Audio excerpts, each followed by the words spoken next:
Hello, dear teachers. Welcome to Firki's webinar. Before we get started, we have a quick request for all of you. If you can type in the chat your name and where are you joining from, it'll be really nice to hear that. I can already see some responses. Rita ma'am from Kolkata, Sudeepta from Mumbai. If you can all just continue doing your name and where are you joining from. Just take another 30 seconds to do that.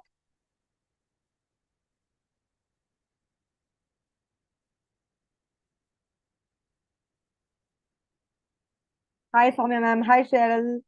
Hi, Suchitra. Hi, Sanya. You're from Nagaland, Delhi, Gurgaon, Mumbai, Bangalore, Hyderabad.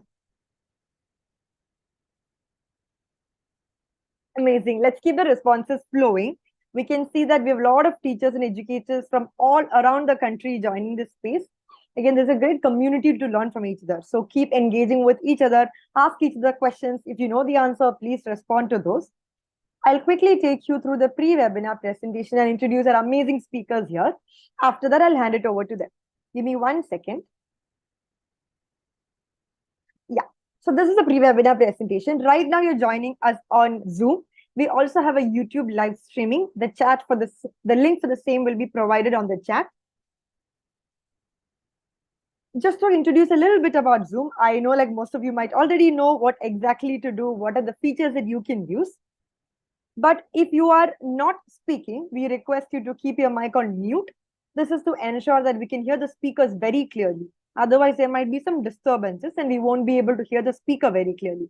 So requesting all of you to keep your mic on mute. There's a video button. It would be amazing and great if you can keep the video on when we ask certain questions and sometimes off because there might be bandwidth issues and we might not be able to hear. But again, if you're asking some questions, if you're answering, engaging, please keep the video on. And there is a chat button on the bottom bar. If you have any questions, please ask your questions there. In between, there will be space, and at the end also, there will be space for you to ask questions, but keep putting your questions in the chat. I'll be curating all your questions, and I'll ask this at the end to our speakers. Yeah, so it's a quick reminder for all three. We have amazing speakers here. Very, very warm welcome to Madhumita and Rajat. I'll give a quick brief introduction about them, and I'm not sure if I'll be able to summarize all the amazing work that they've been doing in just quick 1 or 2 minutes. But Madhumita and Rajat, they're passionate educators. They're both graduates of IIT Bombay and have over 15 years of experience in teaching and curriculum development. They've also co-founded a board game startup called Madrat Games, which was awarded as a top 10 Indian innovators and top 10 startups in Asia. They were listed amongst the Fortune 40 under 40 business leaders of India in 2016. Rajat did his master's specializing in the field of AI. Madhumita runs a YouTube teaching platform called Apni Teacher with a mission to remove the fear of math. I'm guessing some of you might have had in your childhood from every child. A little bit about Apni Teacher and the work that they've been doing. Apni Teacher aims to bring a teaching revolution in India by creating new age teachers. It's on a mission to get the next generation of Indian teachers AI ready. That's a new thing in our world. So it's very important that teachers are also ready with that. By transforming them from being unaware, confused, or even scared of AI to feeling very empowered and confident of actually using it in their day-to-day practice. Apni Teacher also offers innovative methods and tech-empowered insights across various subjects to make teaching a joy, emphasizing understanding over memorization, curiosity, or apprehension. A very warm welcome, Madhumita and Rajat. I was also telling Navya that I'm very curious about this workshop. What is going to happen? How can teachers use AI, which is the big thing? Mostly we've heard of AI as a thing for maybe other fields. Teachers, we haven't heard how teachers can use it. So it's going to be very, very useful for all our teachers here. Couple of things for all of you to remember. Again, sometimes I'm be requesting an on and off. When there is questions being asked, we request you to keep it on. Otherwise, you can keep it off. Can we request you to take your judgment call in this? We understand bandwidth issues are there. To avoid disturbances, again, requesting keep to mic off so that there's no disturbance when the speaker is speaking. And there's a chat box function on the bottom bar. Please use that to ask your questions. If you want to share something, raise hand so that we can invite you to share your thoughts. Yeah. Okay, Madhumita and Rajat, over to you for the speech. Hi, good evening, everyone. I'm so excited to host this session. I have no words to say. You know, when I saw you are all from so many different parts of the country, we usually do these sessions offline in schools, jahan pe, there are peers, teachers from the same city. But this is very exciting. Everybody from so many different parts of the country. So let's begin. I'll share my screen. Give me a second.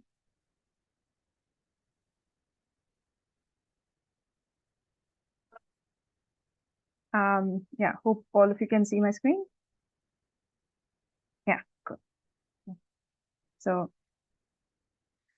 so as I was saying, very excited to begin, and I'm so glad that you all enrolled for this session, showing that you all understand that there's some big changes happening, especially in education. And earlier good education meant that earlier, from ages, good education meant that students should be able to understand something very deeply, maybe also use it in real life. But for whatever different kind of reasons, schools have not been able to follow it, or see it through. And many a times, old formats of rote learning have been used, and our students still just study to pass exams, right? And parents didn't have an option. So if you have kids, you have to send your children to school. That was the only option now. But with ChatGPT or this new kind of generative AI, a new possibility is now there. So every parent right now have a personalized tutor sitting in their mobile phones for their kids. Most of the parents don't know it yet, right? That's the reality of today's situation. So we need to, teachers, educators, you need to upgrade yourself. And that's what we are going to work on today, and see how that can be done. So the uh, so there are two ways in which you need to upgrade. First is to shift your focus. So earlier, yeah, there were a lot of, we were in a rush to finish our syllabus, and there are so many other things to do as teachers. But somewhere we kind of were not, we didn't have the time to build understanding in each one of our students. But now it is very important, because with AI, any kind of repetitive work which we make our students do will be done or can be done by AI later. So imagine 5 years from now, any task which is there, which which AI can do. Obviously, our students, if they are learning that right now, it will be a useless skill. So we have to focus on building understanding in our students. And how do we do that? By building in thinking skills. Now, a lot of rote learning questions are not useful at all. We have to focus on problem solving skills, critical thinking skills, and how to bring these skills in our, in our curriculum plans. We will take the help of ChatGPT in doing that. Okay. So as Elizabeth mentioned, I started Apni Teacher because I worked with different students from pre-primary, primary, middle school, across various subjects. I've also trained teachers before, and whatever I'd learned, I thought I'd put it together so that all these world recognized pedagogies, which are out there, which are being used by different teachers across the globe, can I bring it to our teachers in India in a very simplified format, so that they can make their teaching more effective, use AI, use all the latest technologies which are coming in, and use that to make your classroom more exciting. So yeah, that was about Apni Teacher. Now let's try something. Okay, let's start with actually using some generative AI. So Rajat, can you share this link on chat with everybody? So here's a link. Um, if you can click and go here, you will first, I'll show you my screen, how it looks. So when you reach, here's a screen, there's something already drawn in it. You can go and say clear. And now you can draw something. Maybe I'll just draw a sun and a bird flying, and write a description like this: sun with the bird flying, and say go. So all of you can try this and see how AI generates an image by taking your prompt. So while mine is getting generated, maybe all of you can also try. Oh yeah, I got my result. You all can see it. Yes, yes. This is how it looks. And once you're done, you can also copy this link and Can share you it on. please share? Can you please reshare the link? It's not live. Oh, okay. Let's prepare. No, it is working. Just try again. Yeah, It's working. I got one. lovely. If somebody's got it, you can copy link and share in the chat so we can also see.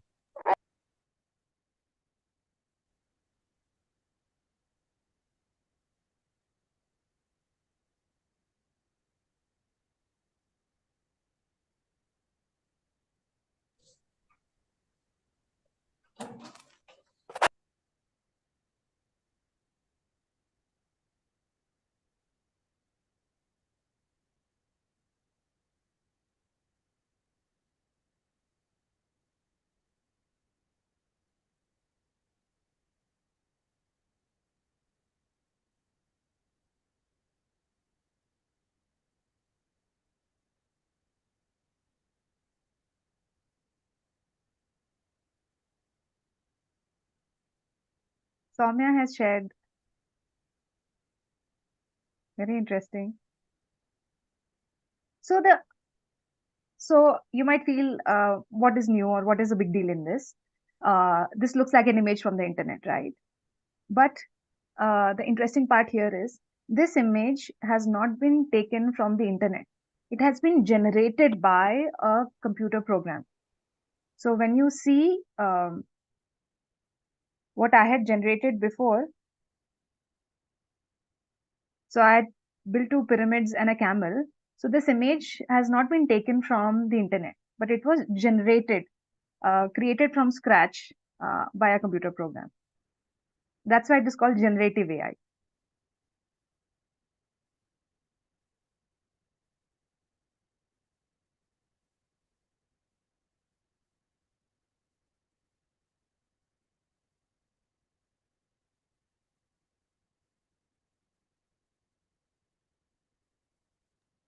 We've got another share by Gagandeep. I hope everybody is trying. This is very exciting. Do try this.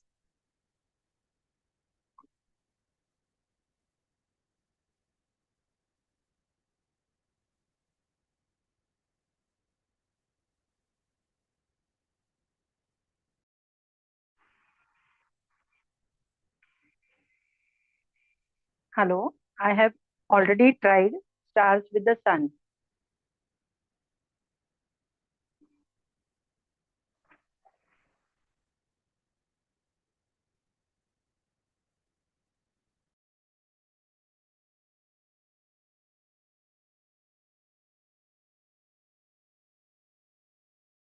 Yes, sometimes it depends on the internet connection. It might take a while, but it'll come. Wow. Somebody's pasted the image. Nice. In the chat box.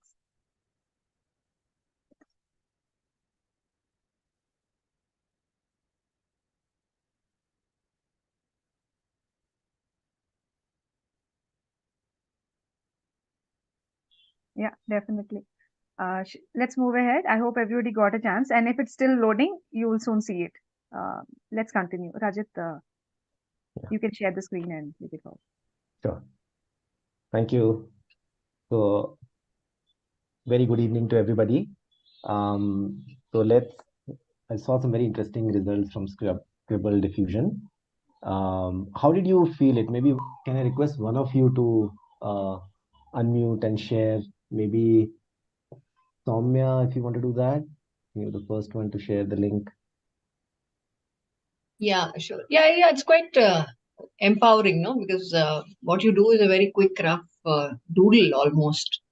And then this completely polished thing is up there. So it's quite empowering in that sense, for sure. Right. And this actually, we wanted to do this activity because this kind of summarizes, the webinar today and in general, the view that teachers can have on generative AI. So still the thought was yours. You directed the AI, but it really filled in the gaps and in fact much more than that, right? So even if somebody is not an artist, they can end up with very good results with minimal effort, uh, and AI works with their direction.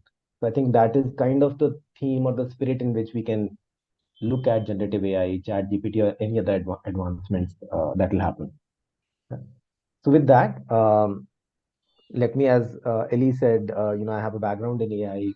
Last 20 years, I've been studying it, and what you may not realize maybe that AI, artificial intelligence, might sound very hi-fi, this high-tech thing, but actually it's kind of like air. The old AI was mainly about robotics. That's what used to come to the mind. But now AI is like air. It's all around us. We may not see it though.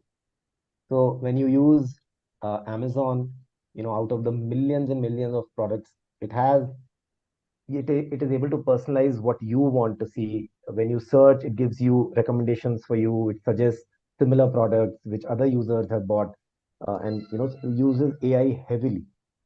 Flipkart, Amazon, all of these. When you use Netflix or YouTube, all of these recommendations you probably already know now are very different for you versus your friends, depending on their likes, dislikes, people like them. So they use their recommendation engine is entirely AI based. Then those of you who are following the World Cup cricket, the decision review system, DRS, heavy use of AI, right? And this, in fact, we focus only on cricket, but tennis, a lot of these sports also have hotspot and other AI assisted technologies. So the Hawkeye, it kind of predicts the seam movement, spin, the future trajectory of the ball uh, fairly accurately now, and to the point that it's been mandated in all the games, right? So face detection, this is something that I have read and written papers on. I've read tens of publications, patents, papers on face detection. This is 15, 20 years ago, and we were trying to crack it. Many people were trying to do that, and very high-end systems were able to do this. And now it's on, 5,000 rupee, 10,000 rupee smartphone for everybody. On Facebook, you just put a picture, it'll immediately guess the faces. It'll also verify which user is it. It's it's become invisible. It's become that easy. So this always amazes me because I've done this particular aspect. And Alexa, Siri, Google Assistant, all of these, of course, use AI very heavily. Yeah, so AI has already kind of been all around us. But to appreciate what has happened now, why we are having this workshop now, is let's see the evolution of AI. So AI started, in 1950s. The first conference happened, and it was thought that AI is going to be the next big thing. And for next 50 years, pretty much nothing happened. It's called the AI winter. And in around 1997, many of you may recall that CMU, Carnegie Mellon, which is the university where I did my master's, they built a supercomputer which beat the then world chess champion Gary Kasparov. And people thought, okay, finally the time of AI has come. But actually, what many people did not realize was that it was more a computing achievement rather than a AI achievement. That computer was designed for 12 years in collaboration with IBM, and it was made for one thing and one thing only, and that was to play chess. So the idea here, initial AI, the 50 years was, it was all describing the world to the AI in terms of rules. So if you have to teach it how to play a game, for example, tic-tac-toe, you would tell it rules like how you would tell a child that, if the middle square is empty, put it there. If the edges are empty, give preference to those, and you would tell some other strategies to play. If you do face detection, how we used to do face detection? We used to tell that, okay, look for a beige kind of blob with these two circles and with a white and black feature inside them. Then for lips, we would write another code that, a pinkish feature with a line separating them and so on. But the problem with rules is that in real life, there are so many variations. You can never have enough rules. So what was believed was that at one point we will have enough rules to describe the world, which never happened. And eventually people realized that that is not possible, because let's say you're looking at my face, and it should have two blobs, which are my eyes. And if I'm looking sideways, then only one eye is visible, right? And system would fail. Musumbi juice bana. So there were many systems like that. So then people started taking inspiration from human children, babies, that how do babies learn grammar, language? We don't teach them grammar, nouns, verbs, sentence structures, right? They just hear a lot of examples around them and figure out that if I make these sounds, I get what I want. I get food, water, milk, whatever. And if I make these sounds, then I don't get what I want. Maybe I even get scolded. So let me stay away from these. Right? That's how the baby, a child, when it is learning to, let's say, ride a bicycle, we are not teaching him physics and center of gravity and whatnot. Right? The child figures out that if I make these moves, then the cycle is balanced. Otherwise, I can fall. And in sometimes trial and error by falling and getting up, the child figures out. But in that, the critical component is the child's brain. So that brain, which is basically these billions of neurons with trillions of connections, that is what the AI researchers turned their focus on. And in 2010, somebody created what is literally called as neural network, which forms the backbone of this entire artificial intelligence revolution. And in 2010, when that neural network was applied on various AI problems, like object recognition, for example, it just revolutionized the AI world. So 2010 to 2020, the last decade, was all about understanding the world. So AI, given enough data, was able to understand the world. So you gave it, images of cars, traffic lights, humans, faces, dogs, cats, bottles, mobiles, everything. And now it can understand the world. You can then build, self-driving cars and all kinds of things on top of that. So understanding the world, but that required a huge amount of data. So only big companies, big, like Google, Netflix, Microsoft, YouTube, they were able to do this, right? And because we had so much data and content, we needed to be able to search through them effectively. And hence Google was the king for the last decade where, Google search, it's literally a dictionary word and it's part of folklore and pop culture and movies and whatnot, right? So that is what it was about. Now, in the last decade, the AI systems became very good at understanding the world. So the natural next step was, can they generate the world now, right? So I think the exercise that you did, scribble diffusion, as Madhumita pointed out, it was not searching for pyramids or camels or flowers or bees and putting them together. Just make sure that you understand this point, because this is a fundamental difference between, let's say, something like Google and ChatGPT. So it is not searching for existing information, it is generating the information. Yeah? So that is, and we are obviously in very early days of generative AI. And GPT, in ChatGPT, GPT stands for generative pre-trained transformer. So generative is this nature of AI which can generate responses on its own, responses which it has not seen earlier, which are not there anywhere on the internet, right? It is able to generate on its own. Transformer is a type of neural network. So it's a special type of neural network which works very well for generative AI. There are many kinds of neural networks used for recommendation, summarization, and so on. GPT uses transformer and pre-trained because it has to be trained on all of this data. So data set is still very important. A lot of text across the web has been fed into ChatGPT, right? And what next? What could be next? I mean, once it is able to generate what we want, our prompts, as and sounding human, it could even start creating worlds. It could start creating social structures. It could start creating education, curriculum, pedagogy as it sees fit, right? A very parallel line of thinking could be there. And that is where all these dangers of AI and that narrative kind of, keeps coming up, right? But hopefully there's some time to this. Right now, I think a lot of exciting work to happen in the generative AI field itself. Any questions here before I move on?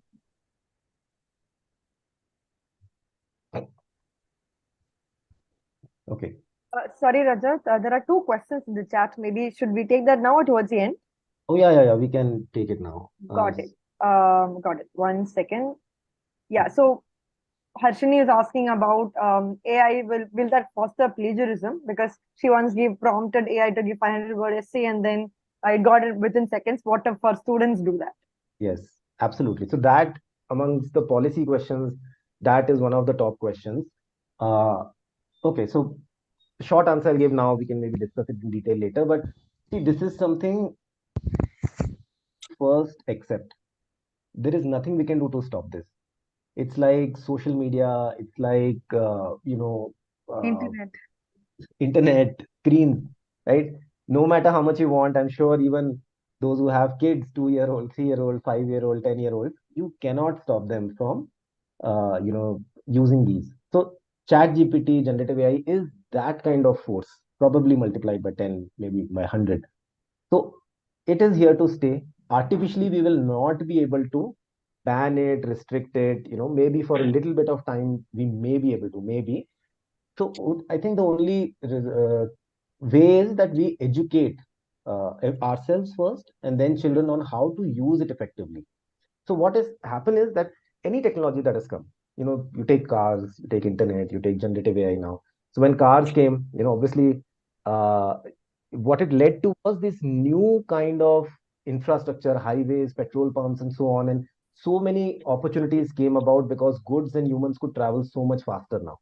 So new, bigger problem statements could be created, and nobody said that but it's taking away walking and so on, right? That got a separate space.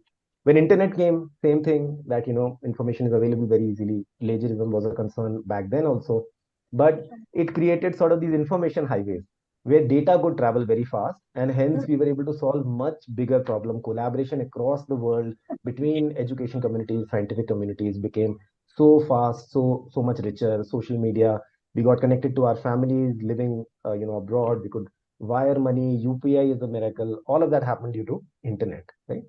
And with Chat GPT, I think we are creating sort of these thought highways where ideas can travel faster. That means that as a civilization, we will be able to solve far more complex problems because AI will be able to tackle the execution bit, the mundane bits, the repetitive bits, right? So right now, very short-sightedly, we may see that my child is plagiarizing an essay, and I've seen a live example. My landlord's daughter, she in fact is a top student. She's very sincere, but she came in. She's in grade 11th, and she came and she said that I've got this physics report for my holiday homework and this screenplay I have to write. And both of those we were able to generate in few minutes, right? And she was able to customize very quickly. A little bit of prompt engineering I told her, and she was able to customize and get amazing output. Now, obviously, that is plagiarism, and we have to educate them. I tried educating her as well that this is not really the ideal way to use it. But at the same time, what will happen very quickly is we as educators need to change our questions. That is the main change that has to happen, right? So keep the focus on us changing our questions, and we're going to show you a lot of examples. I'll give a very quick example. We have to move away from factual questions like, let's say, what is the capital of India? How about a question, what could be the capital of India?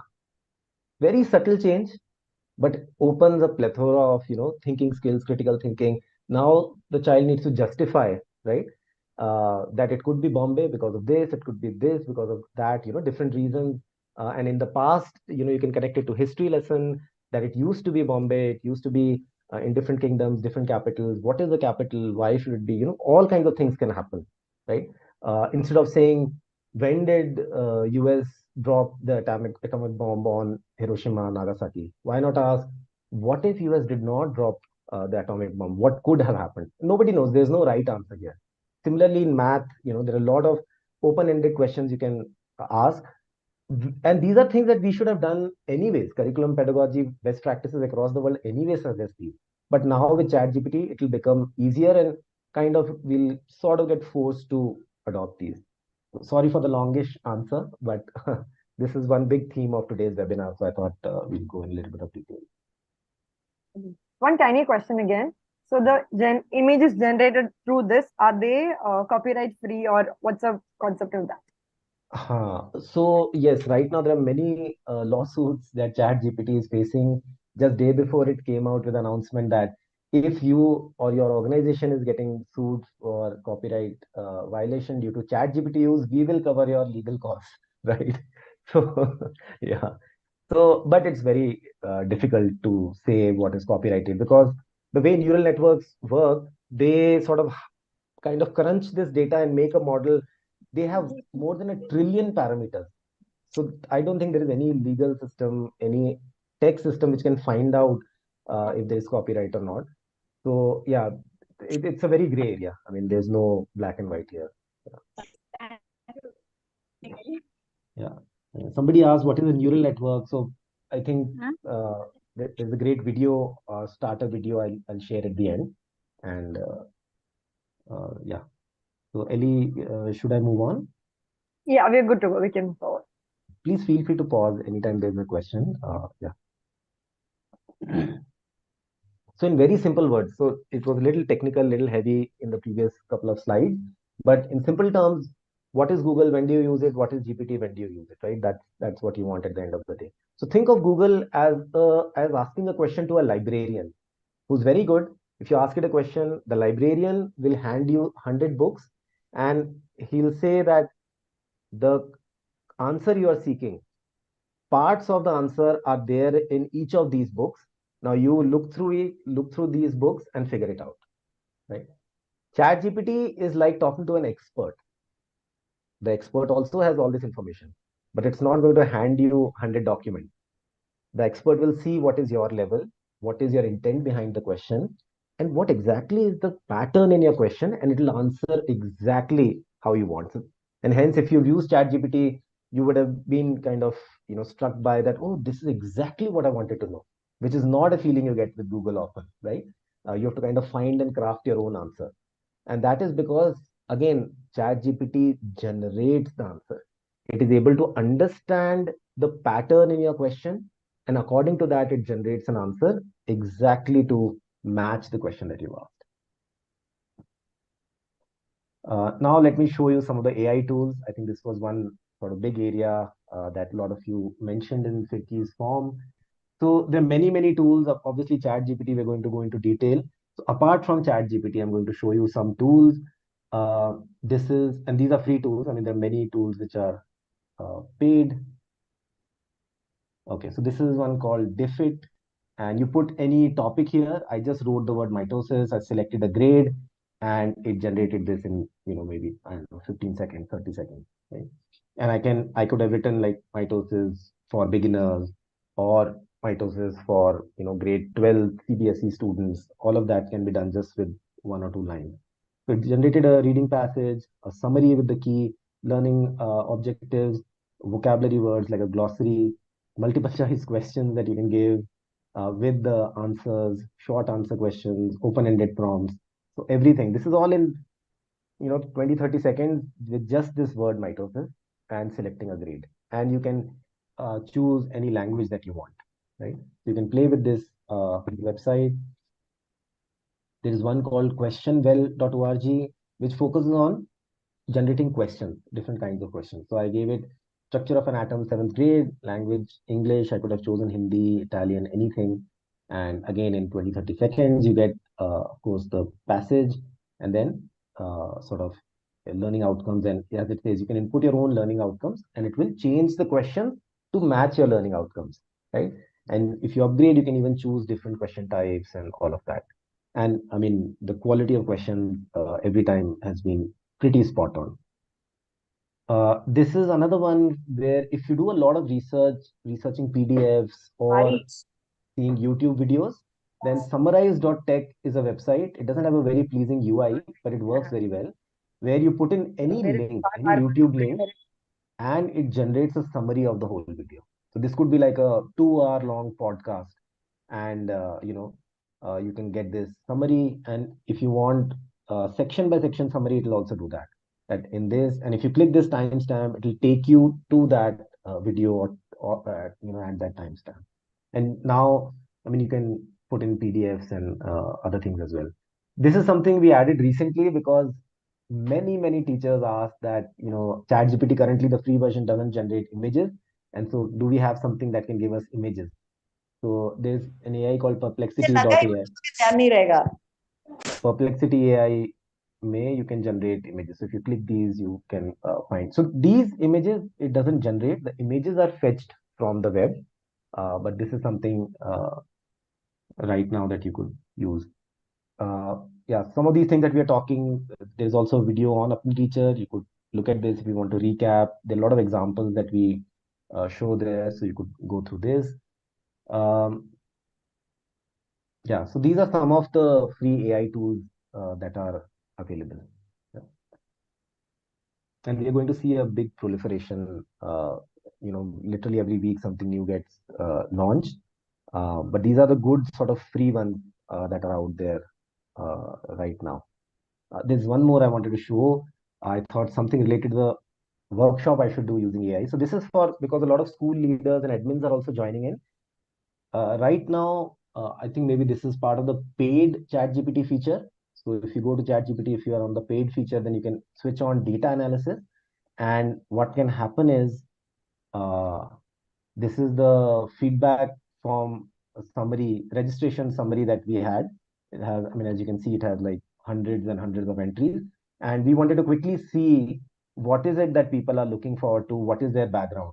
So we just uploaded it in ChatGPT. And let me see. Hold on, where did I put that?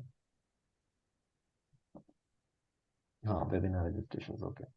So I just put that data in and I just started talking to my Excel sheet. So I asked it, okay, what do you think this file is about? And it immediately said that this looks like a registration for an education-based webinar, and it has these fields. And I said, okay, how many users are registered on Firki portal? And immediately told me 172, I think. Give a high-level summary of the audience mix and what each segment is looking forward to. So it told me quickly that these are the main sort of stakeholders that are joining the call along with their counts, and these are their expectations. So from this, I kind of knew that AI tools is something that is important, and then other things, right? And you can get this in table form. You can play with this. So you can admins if you have want to put in student grades and that kind of data and get analysis that how many you can just talk to the data. You don't need complicated Excel formulas or wait for the operations team or the tech team to kind of do that data analysis for you. Right now it is in the paid version, but very quickly it would come on the free version as well. So these are some tools. All right. So now, yeah. Can we launch poll 2? So before we go ahead, we'll be talking and discussing a little bit more about policies around AI and education. So can you see this poll in front of you? And we can take our discussion after that. कभी कभी जीवन में हारना भी बहुत जरूरी होता है हारने से पता चलता है कि दुनिया का असली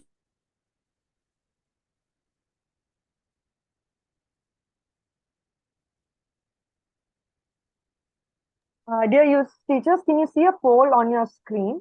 You can click on the, yeah, now we can see responses. We can see around couple of teachers responding. If you can choose an option, that would be great.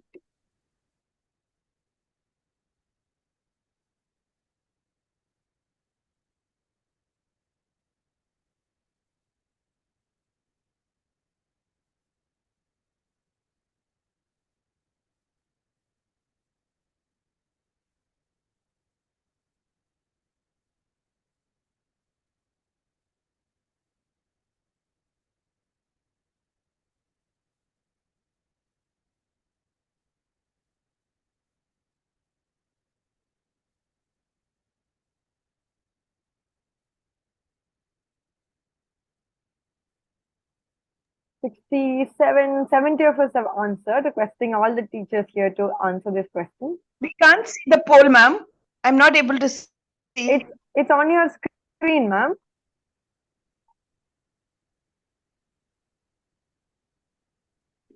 No, even I can't see it.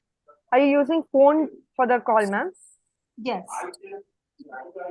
It must be Yes. on your screen. It'll pop up on your screen. If it doesn't, just go to more or the 3 dots and you'll see an option polls. If you click on it, maybe you'll be able to see it then. Okay.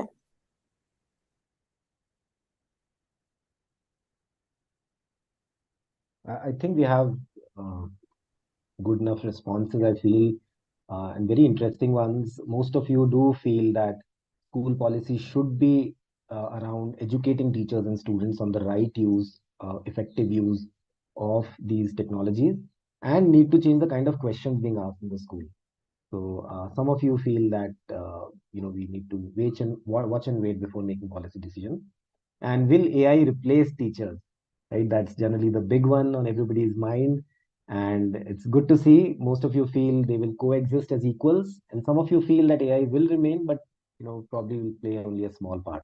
So that's the next bit that Madhumita will be discussing. So I'll end the poll now. Thank you, everyone.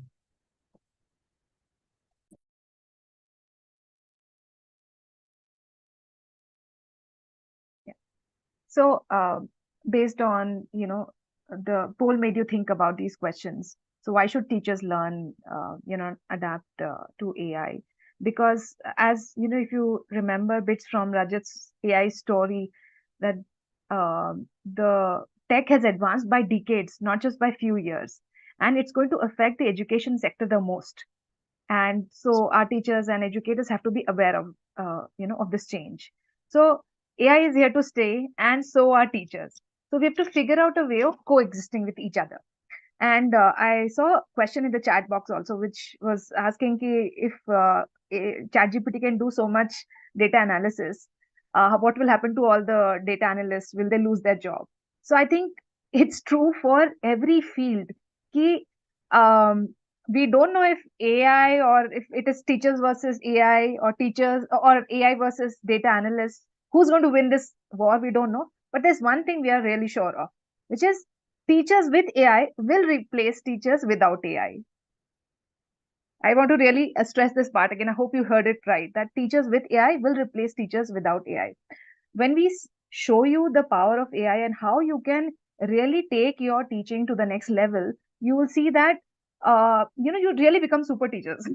Your productivity is so good, and your teaching becomes effective. You are able to cater to different kind of students, different types of students. That's where the superpowers would start showing itself when you start using AI. I would like to share this Bloom's 2 Sigma study with you. So here you see three different colors of arc, right? So start with the orange one, right? So the tip of the orange point is basically,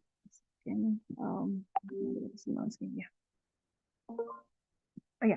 So the orange one suggests that when a student is or students are taught through lectures, this is the amount of learning or grasp they are able to do, right? And when we switch to mastery learning, basically education is also evolving, right? We had teacher-led chalk and talk teaching. Now we've many of you might have also heard about mastery learning. So when that was used, there was a little improvement. You can see the red arc is slightly higher than the orange arc, right? There was little improvement in um, students who were taught through mastery learning. But when individual tutoring was combined with mastery learning, you can see the kind of height that the green arc has taken, showing that the learning was, deep and double in terms of how much the student was able to grasp, right? And so this is the holy grail, that every child is, taught at their own pace, at their own level, using their own interests, right? But it was not possible before. So look at this image in front of you. Imagine a big topic in your subject, and each one of these small blobs or circles are basically a subtopic. You try a subtopic taught through a different type or a different interest. So we have imagined that topic has different areas, right? Now earlier, all the students, because of lack of time or resources, in a classroom as teachers, we are all forced to take all the 40 students through a single path. No matter the interest or the ability, they all go through maybe, oh, 1 second. So imagine, whole class going through this. No matter their interest, their speed, everybody's going through this red path. But now it is possible that every student can be taken using personalized tutoring, can be taken through different paths based on their interest or their speed. Uh, this was not possible before. It had been tried a lot. but this hadn't happened. Now with ChatGPT, this has become a reality.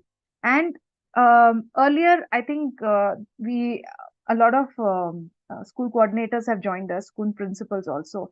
And whenever there was a new, pedagogy or a new kind of framework that you wanted your teachers to follow, training them, training all the teachers, then making sure the curriculum is designed using that framework, then making sure that all the teachers are implementing it, monitoring. It took so much effort in terms of time, in terms of money, but now all that with ChatGPT, all that would become so much simplified, cutting costs, making effective learning for your students through your teachers, right? All that is possible now. Okay, we'll get out of this. Yeah.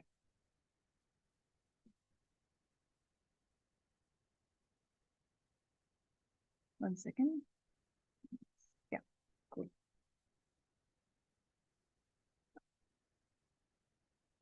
So I'll show you an example of a personalized tutor using ChatGPT, right? So this is a large prompt, and obviously there are a lot of things, but I would like you to focus on just the red parts where we are describing what kind of a tutor this ChatGPT should be to our student, right? So we want it to be an upbeat, encouraging tutor, ask only one question at a time, use their learning level, help students, give them analogies, show them examples, provide explanations, and guide students in an open-ended way. Don't give them the answer right away. Give them small hints. And once you give this prompt to ChatGPT and the student, and you start making the student interact with the tutor, the result is amazing. You'd be amazed at how ChatGPT acts like this personalized tutor to the student.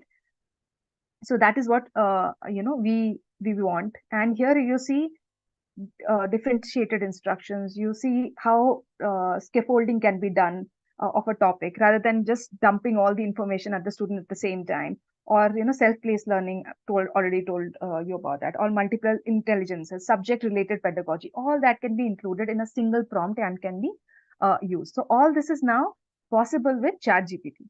So let's start using it now. I hope you all have your mobiles ready. Rajat will show you. I'll stop sharing the screen. So let's all install ChatGPT if you have not already done that. So we will share a link on chat via which you can go to Google Play Store and install ChatGPT by OpenAI. And once you do, you can create a free account using, again, Gmail or Facebook logins. So I'll stop sharing so you can see Rajat's screen and how he's doing it. Yeah, I'm using an Android phone. And so go to your Play Store.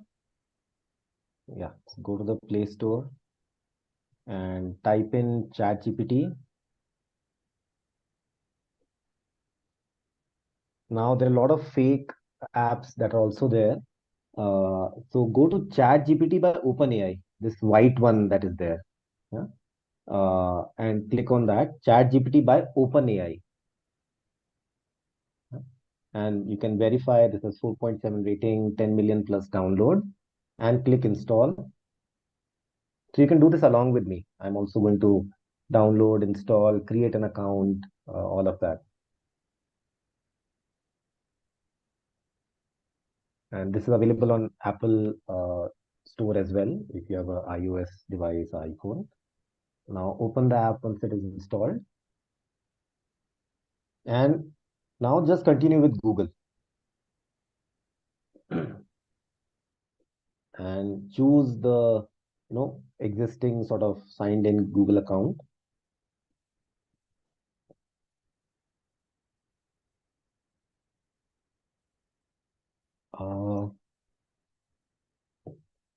Okay.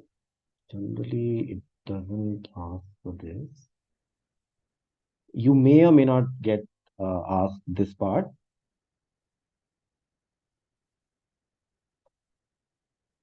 Okay.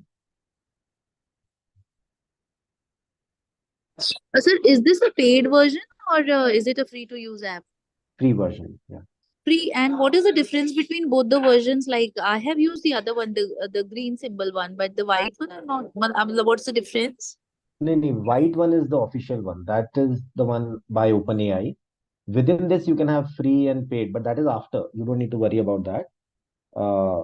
The green one is not by OpenAI. That's a fake app. So yeah, that you If you the try quality of using result. it, it'll ask for money. The green one, if you install that. So avoid it. Use the white one. So I So just did I'm a getting a message saying that you must update to iOS 16.1 to okay. download this. You might have to do that, but it's the white one by OpenAI, right? Yes, yes, the official app. You'll Okay. definitely have to upload the iOS because the latest update is, I think, 17.2, which has already come. Okay. Okay. Yeah. Yeah. If you Looks have like access to another phone, if you're at home and you have access to another Android phone, try using it for now.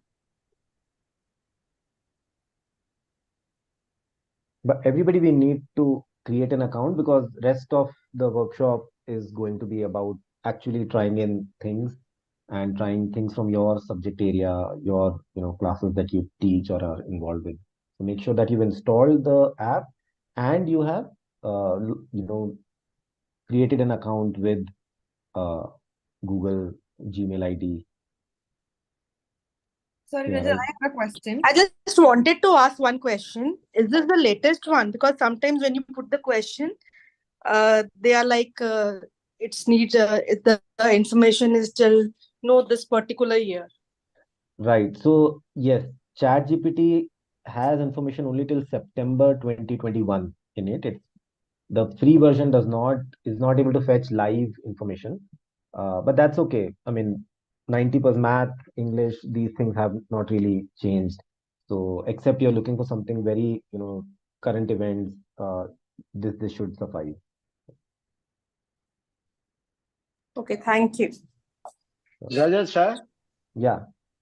I am opening it in Android phone. There are many apps, Yes. and I am confusing what I will do. Yeah, I'll just share my screen again. Look for ChatGPT by OpenAI. Yeah, see ChatGPT by uh, OpenAI. This is what you have to look. ChatGPT by OpenAI. ठीक है, ये वाला आप install कर लीजिए, ये official है. Let's just leave the screen for now for some time. Yes. Let everybody see the logo properly. And Navya, if you're there, maybe in a minute or so we can launch a poll that were you able to install ChatGPT and were you able to create an account on ChatGPT so that we'll get a confirmation. On it, Rajat. Of course, there's a desktop version as well, but mobile is just much easier to use. Rajat, one question. If you use a desktop version, not an app, but the online web, if they ask for phone number, is it safe? Just technology, your phone number is all safe. You can, yeah, share it. And they don't spam, nothing. So, I've been using it for a long time. That's fine. If you're on the desktop, let me share the link.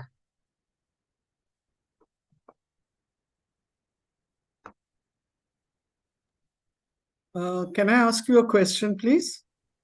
Sure. Can I ask you a question? Please go ahead. I've been using chat this quite often, particularly when I write reports. I do a lot of report writing after doing audits of schools and all that.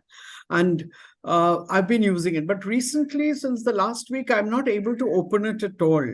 I mean, when I want to open chat, this thing, they ask so many questions and it just doesn't get opened. I don't know what's the reason behind it. Otherwise, I was using it very comfortably for writing reports and, understanding. Not that I would copy from that, but I would get a lot of ideas on how to write the report. And that was very good. Set me thinking and also let me put in my own ideas when writing it. But then sometimes I'm not able now. Recently, I've not been able to open it. So if I use this chat.openai.com, will I be able to open it? Yes, that's I what will you have be to able use. to open it? Yes, you should be able to. Okay, I'll try and then maybe contact afterwards to let you know that whether it's working or not. Sure. Thank you. Sometimes, because the traffic is very high, so it may not be able to respond to you. But that should be momentary. I mean, maybe a few minutes or so, and then if you try again, it should No, work. it's been very good, and I've been able to get a lot of ideas. I mean, one of the things I think I would advise anybody and everybody is that ultimately you're the person who's got to do the whole thing, and just copying from there is not going to help at all. And that's what we should also tell children, that whenever questions is not just copying out the answer from there, because then you'd have 100 children writing the same answer, and we don't want that. So we want children to think differently. So the way a child is questioned is also very, very important. I mean, the way he's questioned, so that the children don't come out with the same answer just copied from chat. So that those are some of the things as teachers one should be very conscious of. And as maybe director, I'm the director of an organization, and if I'm writing a report, if I'm just going to copy something from there, I mean, what is my contribution to the report or whatever it is? So it's very important for me to understand that I can get ideas from there, but ultimately whatever I create has to be my own. So I think that is a philosophy and a learning that must go with AI, because that will take us a long way. Otherwise, we'll be just copying. It cannot be helped. Many people will still do that. But I think that's a basic learning we should take and bring to all our students and anybody who uses AI. Thank you. Lovely. I think that was very well put across, sir. Thank you so much. So, Navya, we can launch the poll now to ensure that everybody's installed and has been able to create an account as well. I've done that, Rajat.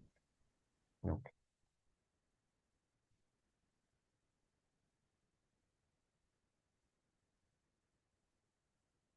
So, Rajat, I have a quick question. Like, if two people give the same prompt, will the answer be same, or does the Chat GPT learn as per the whoever is using it? Because it is generating an answer, every time it generates a different answer. In fact, if you yourself ask the same question twice, it's going to give you different answers. Okay. And if I check the answers provided by ChatGPT on a plaque detector, will it be detected for plagiarism? Yeah, there are a few plagiarism detectors. ChatGPT itself gave a statement a couple of weeks ago that there is no plagiarism detector which can work foolproof. And already, and as the technology advances, it will become almost impossible. I have used them; they are reasonably okay. But again, I really felt that rather than sort of putting our energy there, because it's just a transitory phase. For some time, then this issue is going to come up. Then everybody will get adapted to these higher levels of talking and this expectation of this amazing responses. So this will become a norm. So right now we may be wowed by it, by the responses, but very quickly we'll expect more thinking to be done on top of those. So I generally haven't gone in that direction too much of researching plagiarism detectors and so on.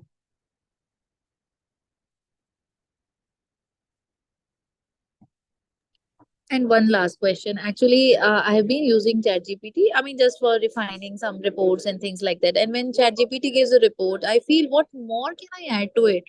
Not that I was not making reports and other things earlier, but when I am curating a report or certain things from ChatGPT, I feel ki what else can I add to it? So probably I feel ki this is actually curbing my thought process, my thinking power, and you see, my original ideas. And if the originality is not there, I think creativity will be curbed. What have you to say on it? We have to go one step back. And today, in fact, the focus of today's workshop is prompting. And in fact, I really feel that the definition of literacy itself will get changed very soon. Like earlier, we used to say that somebody is literate if they know how to read, write, and do arithmetic, right?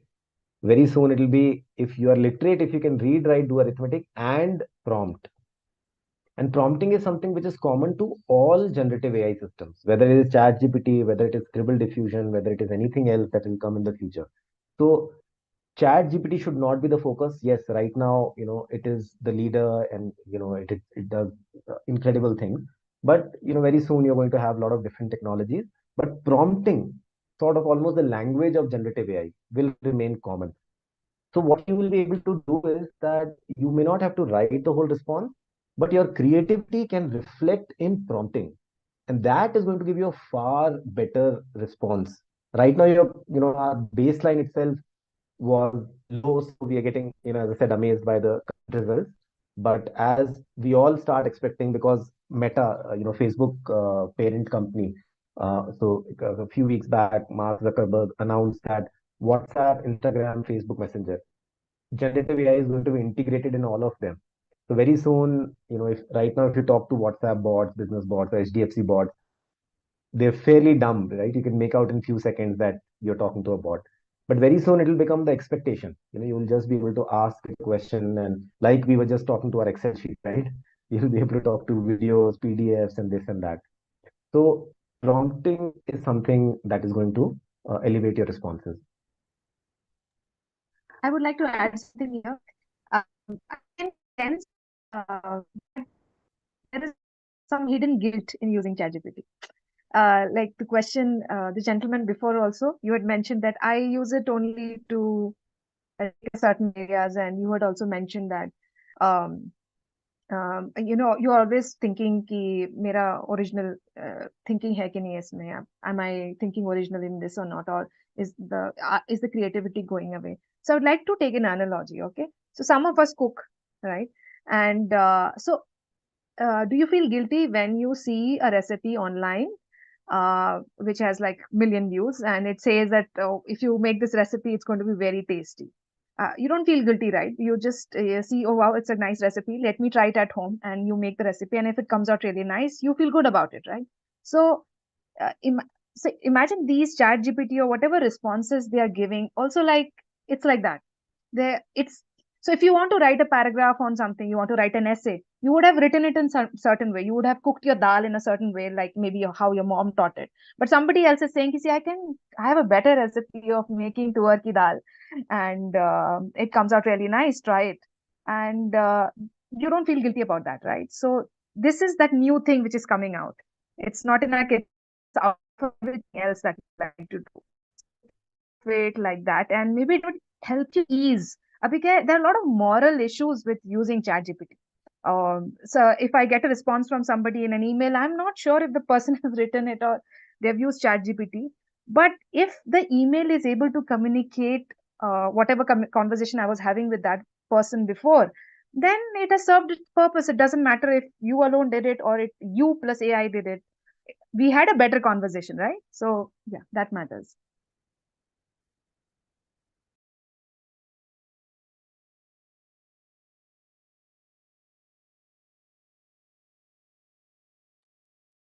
Rajat, I lost track. I think we are. If can we launch the poll so we can see, and I we can think that see was a wonderful, Madhumita, that was a wonderful analogy that you used, because when people cook, the same recipe, two people produce something different using the same identical recipe. And why does that happen? So I think that was a beautiful thing that you brought up. Very good. Thank you. We did the poll. There are about 5 people who are not able to install. So I hope you can use the desktop, or otherwise view the recording and continue. So we can go to the next slide. We can start using the app basically. Yes, I'm going to share this slide.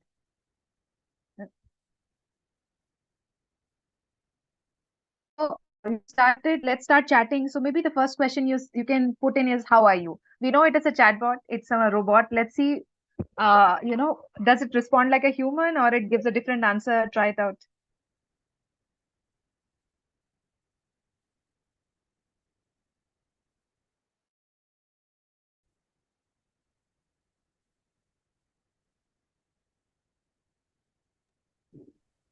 So it is stating, I am just a computer program, so I don't have feelings.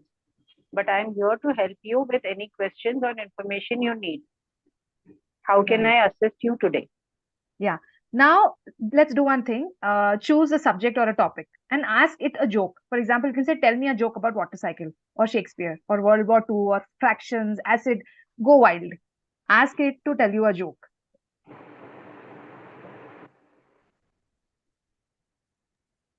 I said, tell me a joke about World War II. And it says, I'm sorry, I can't provide jokes about sensitive historical events like World War II, as it could be considered disrespectful. Okay. Yeah.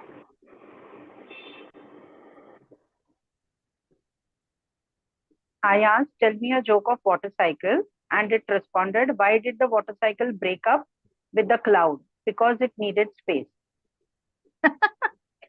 Yeah. So it gave me the same answer. So it seems it's giving the same answer to people. Try. So you can ask, tell me a different joke. You can I talk. got a different response though for the same question. Joke on water cycle. It says, why did the cloud break up with the raindrop?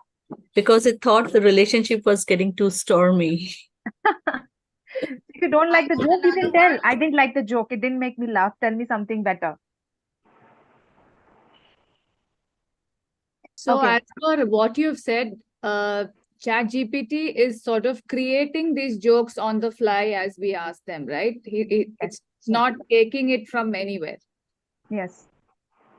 Now, the next question you should ask is, how can you help me? And this time I would like you to use the voice command. There's a mic you can see.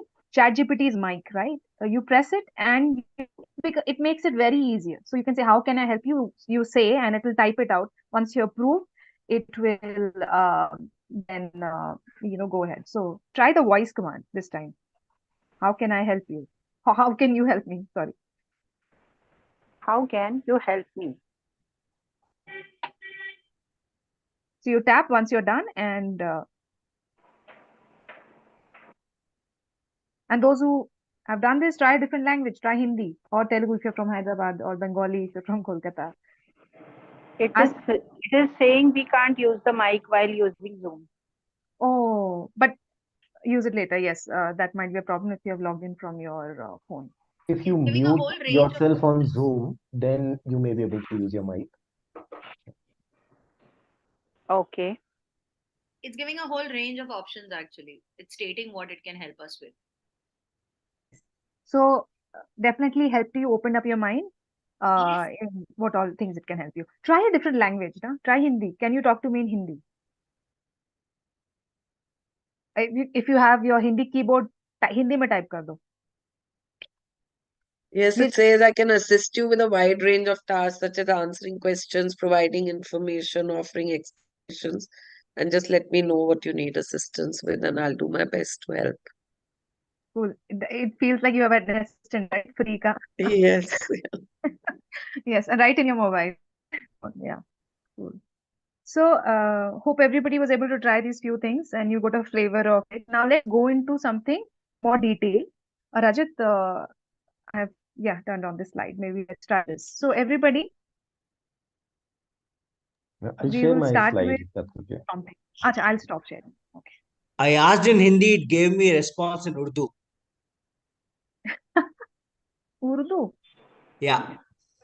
You can just tell it that that was Hindi because a lot of words are similar, so maybe because of that. Okay. I asked in Marathi and it responded in Marathi. Nice. Okay. So we'll go to the next part, which is really, I mean, if you forget everything else and if you just get sort of the gist of this slide, then we are done for today's webinar. Then these are the main takeaways. Yeah. So we learn basically how to craft effective prompts. So in Google, when you type a query, it's called a query, right? Search query. What you are typing or speaking into ChatGPT or any generative AI system, that is called a prompt. Like in Scribble Diffusion, the prompt was, let's say, camel in front of pyramids, or different people write different things. So we're going to learn how to build these prompts. So we'll add small tips one by one and see how the responses become better in quality. Okay. So I'm going to use a science example, but that is immaterial. Just follow along for this, and then you can use examples from your own subject area. So let's start with explain and any topic. For now, I'll try acids and bases. So I have a ready chat, so we don't have to spend time for it to load. So when I explain acids and bases, yeah, it gives this answer. Certainly, acids and bases are two fundamental categories. Arrhenius definition, Bronston-Lowry definition. To be honest, even I don't know these. And then properties of acids and so on and so forth, right? Now, this is fairly complicated. But for some people, this might be exactly what they're looking for. Somebody's doing a BSc, and then maybe that is exactly what they're looking for. But let's say a grade 6, grade 7 student or a parent or a teacher is, looking for this to explain to the student. This is very complicated. So what do? We just explain acids and bases for a 11-year-old. So we are giving a little more context. Just like if you go to an expert, you would tell them, right, that my 11-year-old, I want to explain acids and bases to my 11-year-old. And then he would give a different response as opposed to, if you just go there without any context and ask this question. The moment I add this for 11-year-old, look at response quality. Explain to a 11-year-old. And I've added, in fact, studying in CBSE in India and so on.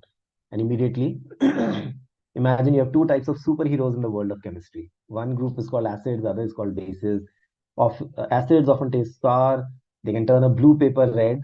It's not talking about litmus paper, the pH scale, and so on yet, and neutralization. So, in a very friendly, accessible language, it talks about, it gives a nice little summary at the end. Right? So, this is already quite good, but still probably a lot of text. So, we can add that explain acids and bases for 11-year-old, and maybe you want to include some examples from the kitchen. So there's a parent who's a doctor. She said that explain. She actually, when I asked that, she remarked that, I've used ChatGPT, but it's all right. I mean, I once, but it wasn't that great.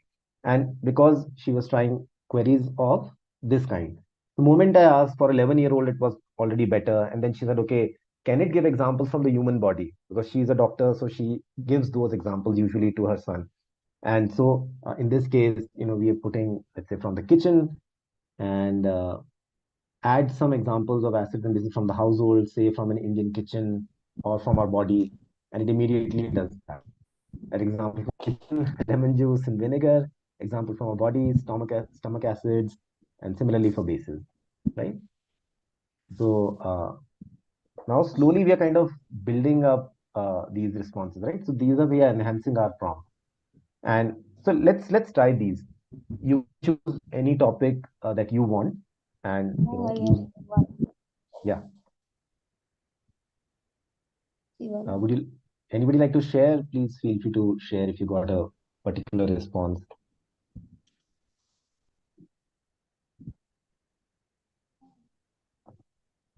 You can put in any topic here instead of acids and bases. You can put in, explain World War II, explain fraction, explain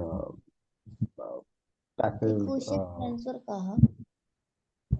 languages, anything that you want, you can put here, and then try adding these things.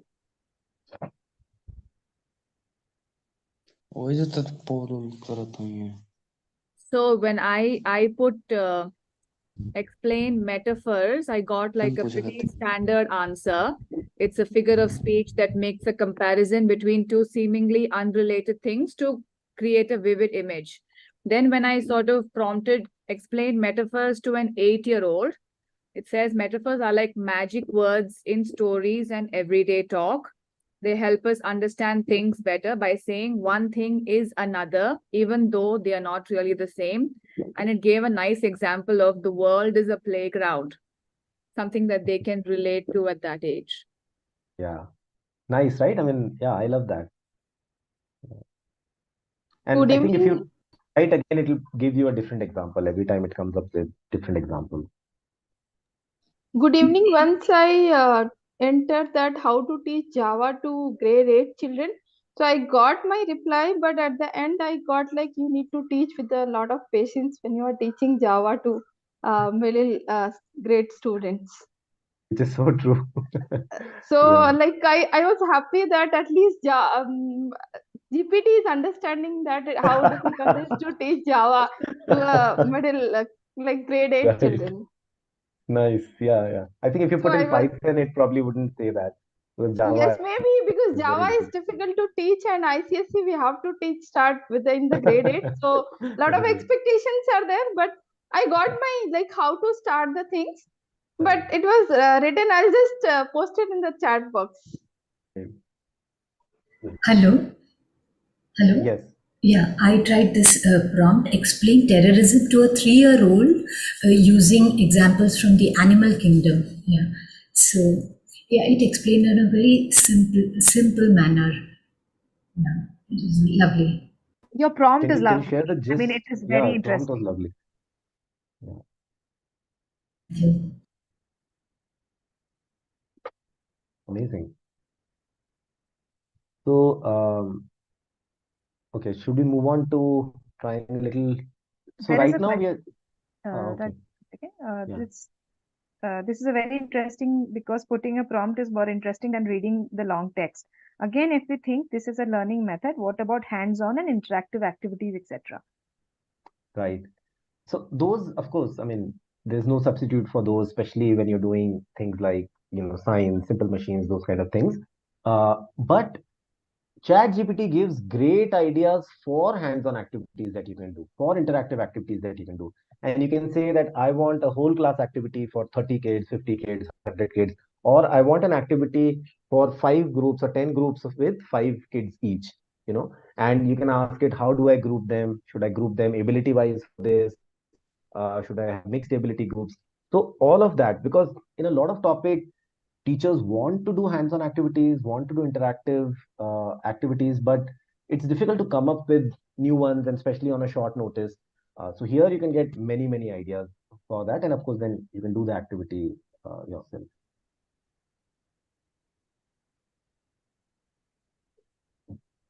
Introduction to religion is amazing. I mean, you guys, this group is coming up with some really interesting Yeah. prompts.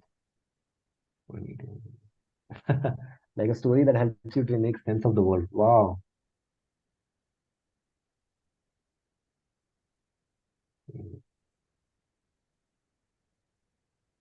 Actually, there are a lot of things that we want to discuss. You guys are just coming up with different kind of prompts which are covering all those.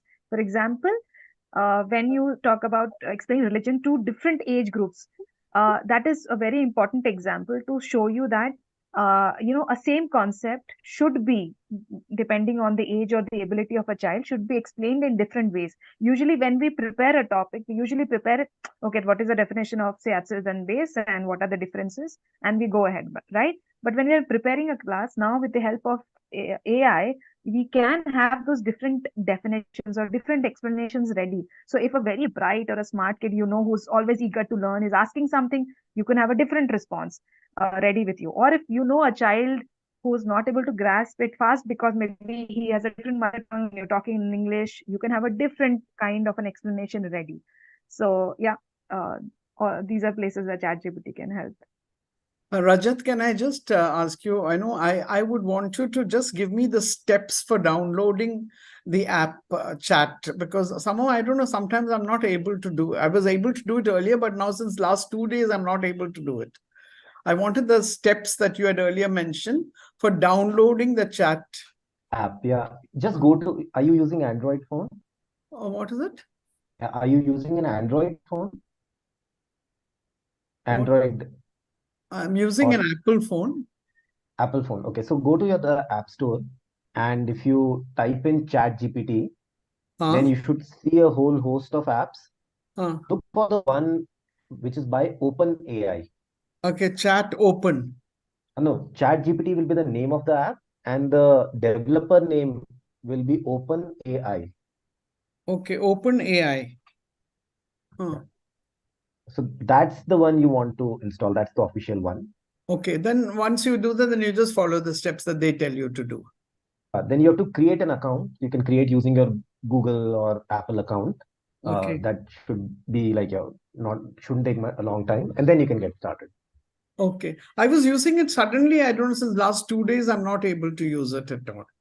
So I Okay. was wondering whether there's some problem. I couldn't understand it. There are emails also at the end. So if you Okay. can, if you still have Okay, this I'll problem, find send it. out. I'll find out. Thank you so much. All right. So now, see, we just learned pretty much one or two tricks that, if you add for 11-year-old and for 11-year-old with some examples, the quality of responses was so much better. So there are many, many things like this. Very simple. You just need to try it once, and then, you'll be able to use it as and when you need it. So let's see some more things. So this is another prompt you can give, because for every topic you need to give questions for practice, for assessment, and then even assessment, we kind of don't do a very good job usually. We should ideally look at formative assessment differently, summative assessment differently, and assessment itself should have a mix of different kind of questions in terms of ability levels and so on. So all of that, whatever you're thinking, or whatever, let's say, the school or your coordinator has trained you on, that give a mix of questions like this, then you can put in that information in ChatGPT, and it is going to give you a mix of questions like that. So right now you could give 5 questions to test understanding on acids and bases. Then you could say list the key differences between acids and bases, and here we have written in a table form, in a table. So we can also change the output. So this is something a lot of you might find very interesting, because you can put this directly in your Word doc or Excel sheet. The whole table you can kind of put into the your documents, lesson plans, and Let's take a then minute and try these. No? Let them try these. The sure. 5 questions and the difference.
Then you could try the table format, give differences in a table format.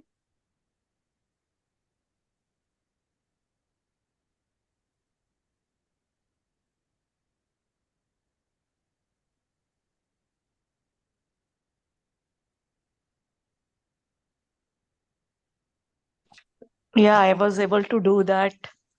I'm getting a difference, and I also told that please write me another column that is basis of difference, and it even made that also. Okay, nice.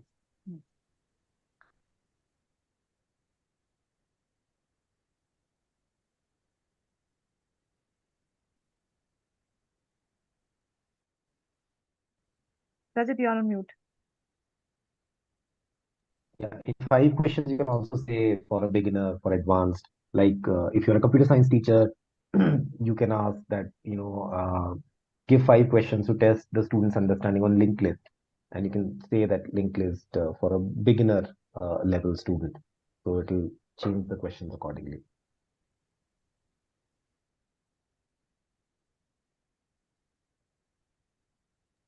By the way, if you're teaching computer science, generally it can be a dry topic. I have taught it for many years. So you can get ChatGPT to write some funny jokes, funny poems. There's one poem I still remember generated between JavaScript and Python. And I think same would work between Java and Python. And it was really amazing. It was funny. Of course, it rhymed, but it captured all the key differences as well. So for many of the subjects there, things may be getting a little dry. You could get GPT's help to kind of make it But I interesting. think that's the next point, right? They can generate a poem or a story or a funny Use poem. that as a Write a funny segue. poem on acids and bases. Yes.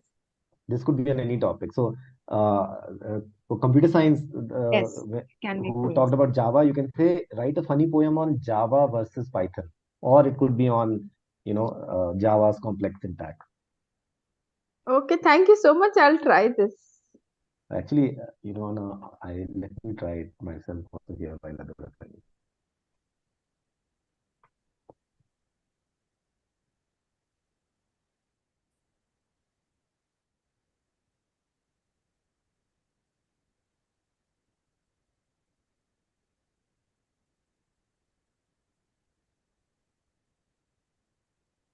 If it is giving you a long poem, you can also ask it to shorten it down. You can say, I want a 10-line poem or a 6-line poem.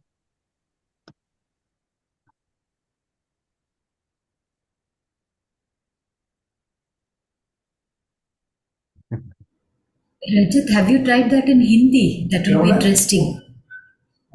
Yeah, give me the short 2-para poem in Hindi on Java versus Python. Let's see. दोनों भाषाएं coding की दुनिया में एक टकराव का मैदान जावा कहते हैं मजबूत सरल हल्का कोडिंग का मस्त भाव ये हिंदी है मिलके But what I like about these things is suddenly the topic acid and bases becomes so interesting. So instead of asking our students to memorize a table, we can ask them ki dekho ye poem hai. I mean, study this poem and they would enjoy reading it. They would enjoy learning using a poem rather than just memorizing from a table. Oh, nice. Somebody shared the Java poem by get the job done. Nice.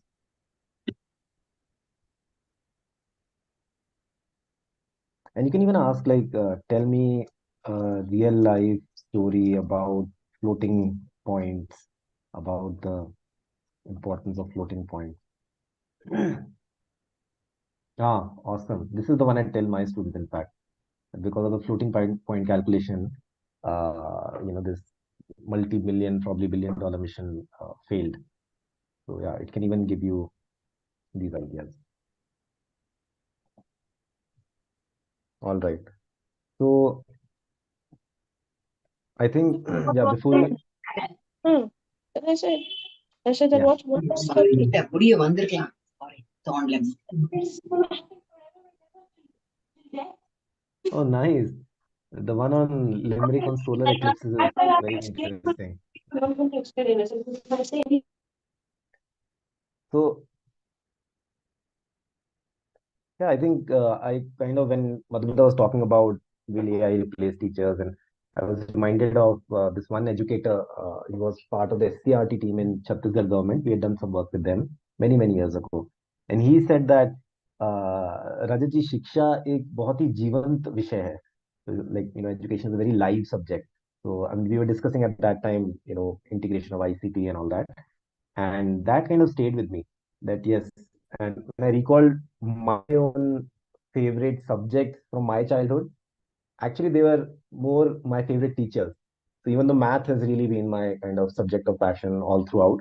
But for the longest time, I would tell people that English was my favorite subject because my English teacher was, somebody I really kind of looked up to. So I think teaching is a very high touch subject. AI is very high tech.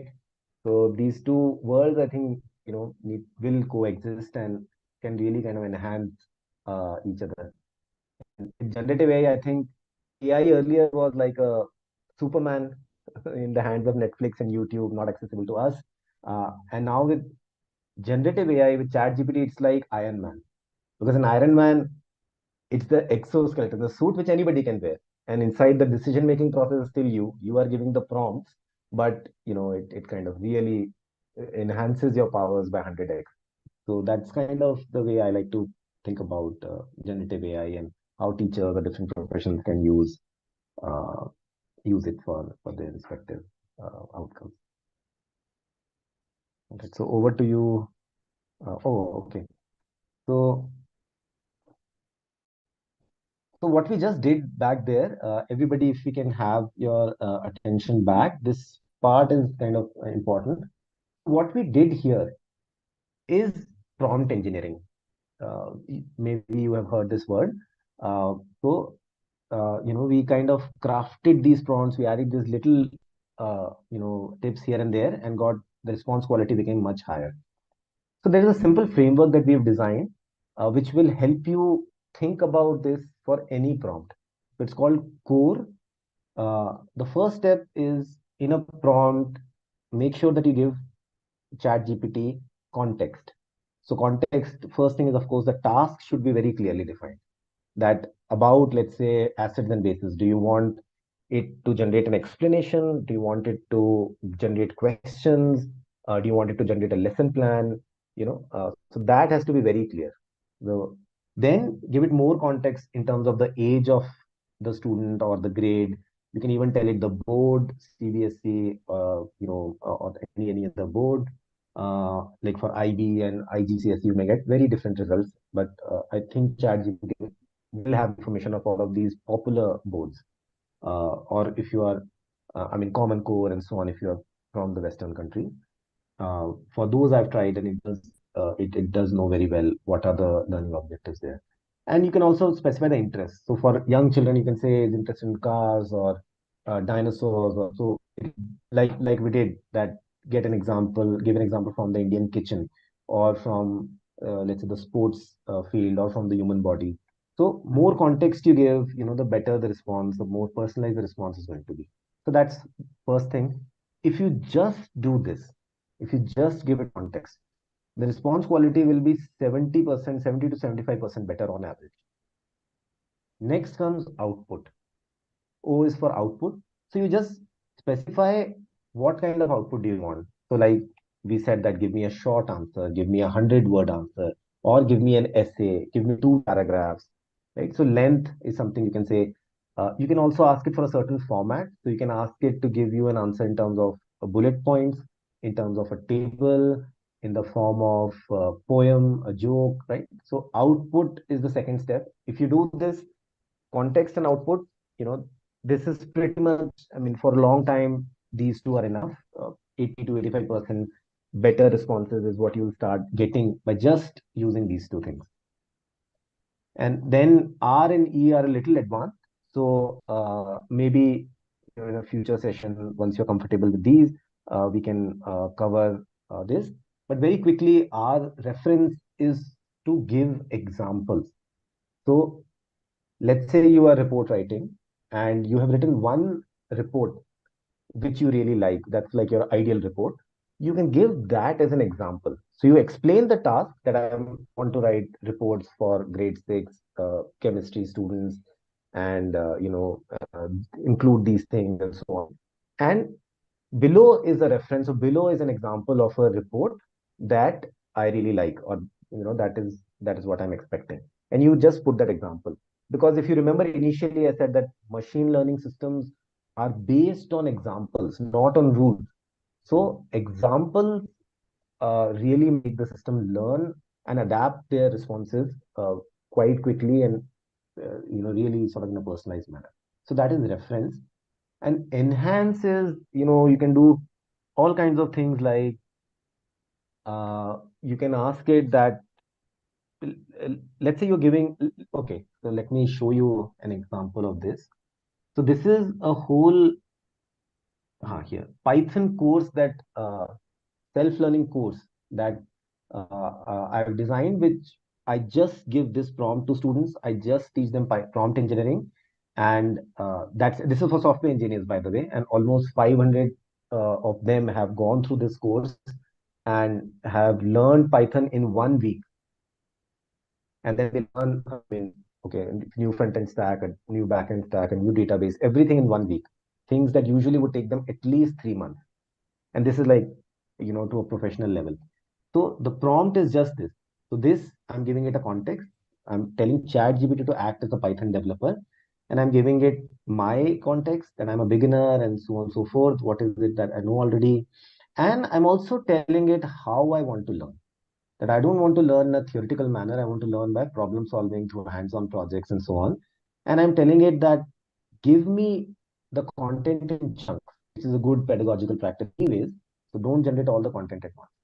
Now, this is the advanced prompt that I was talking about. Before giving the answer, because this is a very big prompt, the student did this prompt for a whole week, right? So every day he would spend, 3 to 4 hours on this. So you can see the pages and pages of interaction. This is an actual student conversation, by the way. And so uh, you just start with this. Before giving the answer, ask me any clarification questions. So with this, what happens is if you have missed out anything important in the context or the output, ChatGPT is going to make sure that you answer those before it comes up with the plan. So look at the quality of questions that it asks, clarification questions. So this is the advanced prompt that asks me any clarification questions. So it asks you what is your prior knowledge about specific concepts. And once you give the answers, then it generates a curriculum. And because we said that don't give me a theoretical sort of notes, give me exercises. And only when I clear first exercise, only then go to module 2. Right. So it ends every module or every step in exercise. So it keeps on going like this. Once you're happy, you can say, please begin. Some students here, ask them to change things that, I already know this. Can you skip this or things like that? It does that. And now it started with absolute basics, variables, printing, simple operators. And it asks you a question. This is the exercise. You answer it. And if you made any errors, it will point out the errors. It will clarify your doubts. And you can ask it further. So this is why what Madhumita showed. This is those learning paths. So now this is sort of that holy grail of learning. So each student had some students, actually many of them, 40% of them are from vernacular background. So they would often write that, can you simplify this for me? Can you use simple example, right? So, and it would beautifully immediately. So now, that's why I was saying that definition of literacy will be prompt engineering. If you can give prompts now, anybody can learn anything as they want. So it explains this, and now only when you confirm that, okay, now I'm clear, move to the next step, then it goes to next step and functions and all of that advanced stuff. But the student keeps going, keeps writing code and so on and so forth, and learns the whole Python course using just this. So SCORE is a framework that you can remember and follow. So two simple tricks that we did, which I think for school educators, I think these two. One is explain to a 10 or a 12 or a 16-year-old. That does wonders. And the other is, especially for logical reasoning kind of problems, let's say in math, if you just add that explain your answer or explain your response step by step, then it beautifully does that. It could be true for any timeline based answers also in, let's say, social science or history. So these two are sort of quick tips, but general framework is core.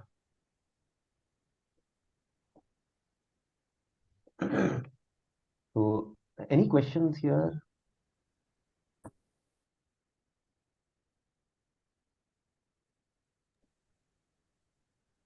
Okay. So now I'll just share a couple of tricks, and then Madhumita will take you through a lot of examples from different subject areas and different grades. So one is, if you want to share your conversation with a fellow educator, or as a coordinator, you want to send a prompt. Let's say you've designed a really good prompt, and let's say you are introducing activity-based learning or story-based learning in mathematics for grade 7, and you've trained and everything, and you can share now an interesting prompt that you feel is really working well. You can share it on your Telegram or WhatsApp group with all the teachers, and they can just click it and exactly see the prompt and continue the conversation. So for that, all you have to do is, click these sort of three dots and click share, and then you'll get a link, and you can share that link. Rajat, also explain the plus sign. It's useful. Otherwise, you do all the conversation in the same. Yeah. So what ChatGPT does is each conversation's context it remembers. So if you want to have two separate conversations, let's say you're talking about acids and bases, and then you're talking about Java and Python, make sure these are two separate conversations. So with the plus sign, you can start a new chat.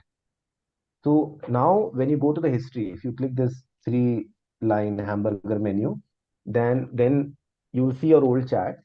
And let me show it on the desktop version. So like here, this is my history of all the chat messages. Now, if I go to any of these, let's say religion differences, ChatGPT internally loads all of this text into its memory, and then the next question that you ask in this chat, it is going to remember and answer according to this particular chat. Okay, it's taking time. Okay. Yeah. So this question, this is that friendly tutor that Madhumita had explained. I was just trying it when she was explaining it to teach fractions. So now I keep my fractions wala conversation in this chat only, so that anytime later I want to come and I want to say that give me 5 questions, then it's not going to give me 5 questions from World War II, right? It knows that, okay, the previous conversation was about fractions for grade 5 child, so it's going to give me automatically. And if I want to do Java versus Python, then it's a separate conversation. So make sure that you are having different conversations in different chats. Yeah. So can somebody share one of their chat links? So let's say the funny poems that you generated. So instead of copy pasting the responses, you can just share the link here, and we can access that in our respective apps.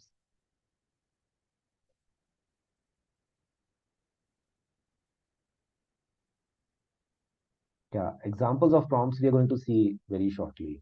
A lot of them actually.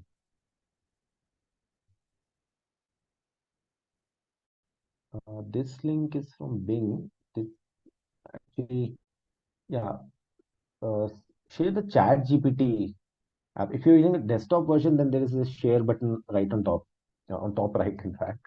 You can share using this and copy link, and you can sort of share it with everybody.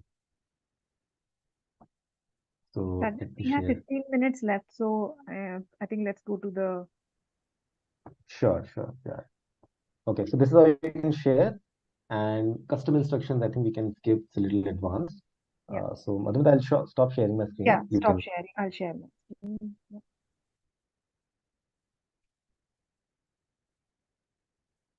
So as educators, I think ChatGPT can be easily used in these three different stages of your teaching. One is the pre-class prep. The other one is in-class content, creating in-class content, and last is evaluation and assessment. And I'll take you through each one of them. I'll show you examples. So first, for example, when you are doing a pre-class preparation, you can start by creating lesson plans. And I'll show you a few prompts where, how you can create lesson plans using ChatGPT.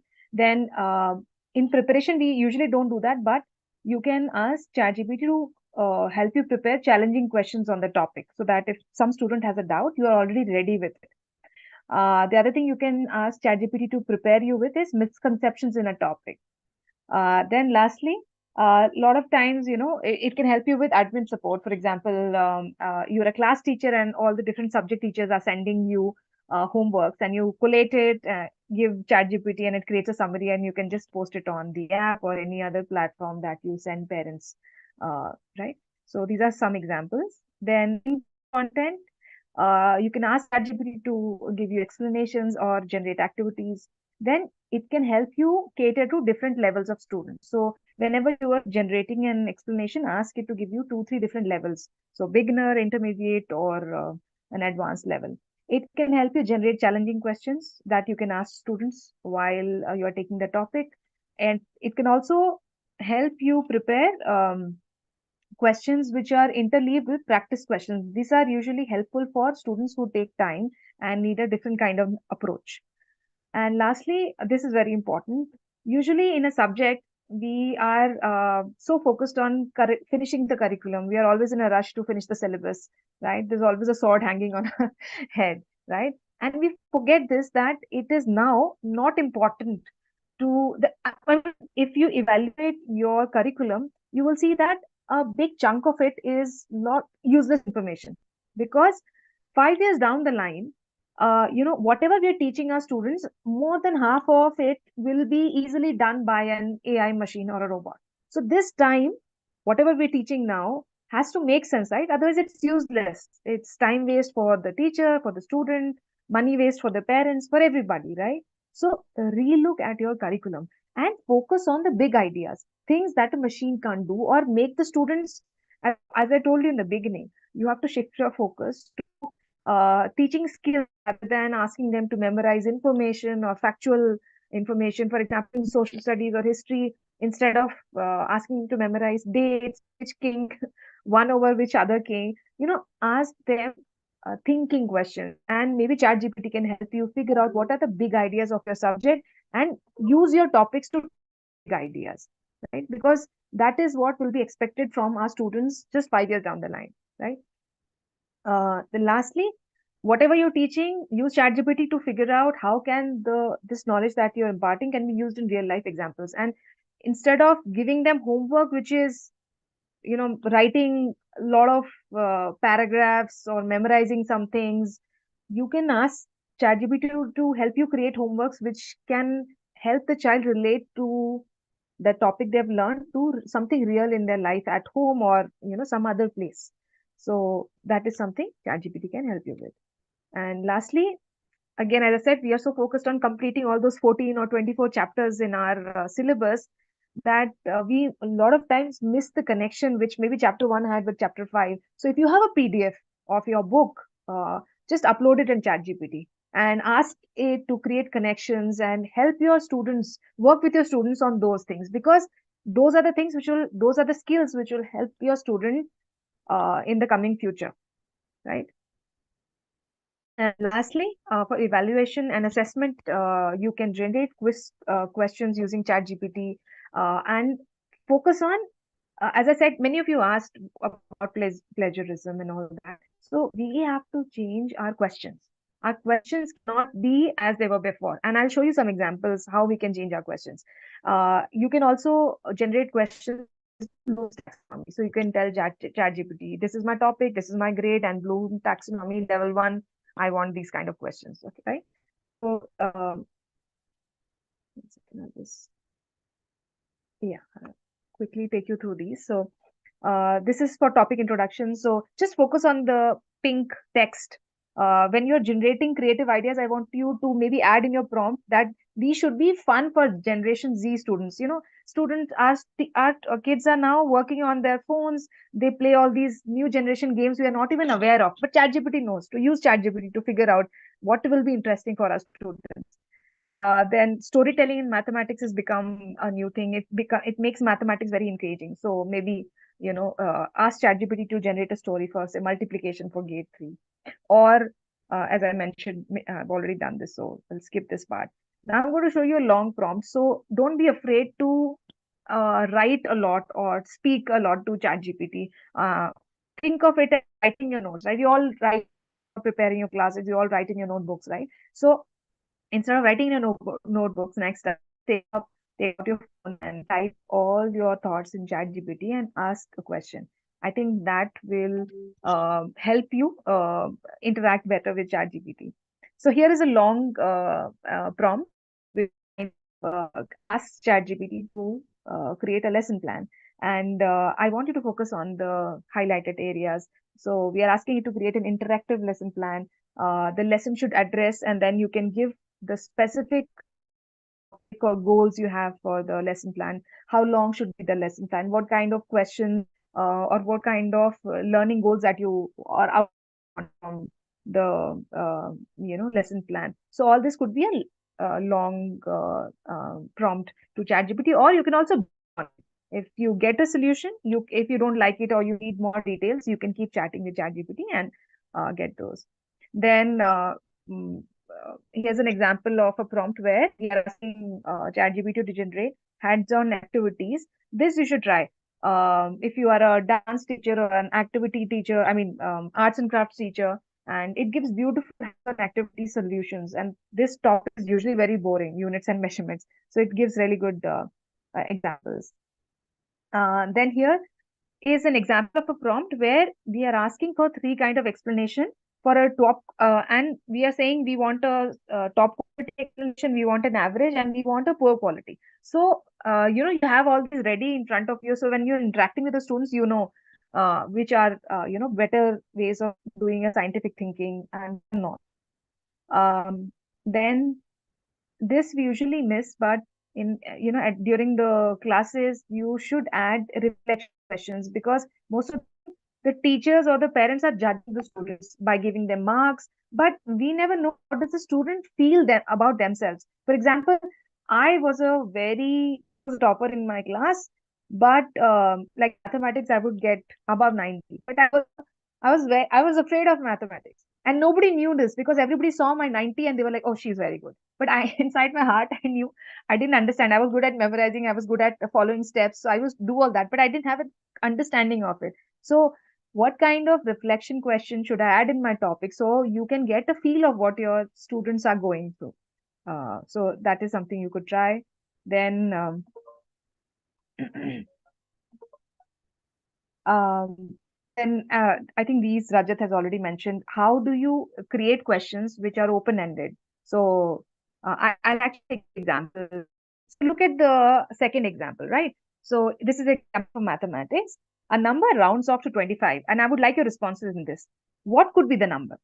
It's a very simple mathematics question. So there is a number, and when I round it off, I get 25. What could this number be?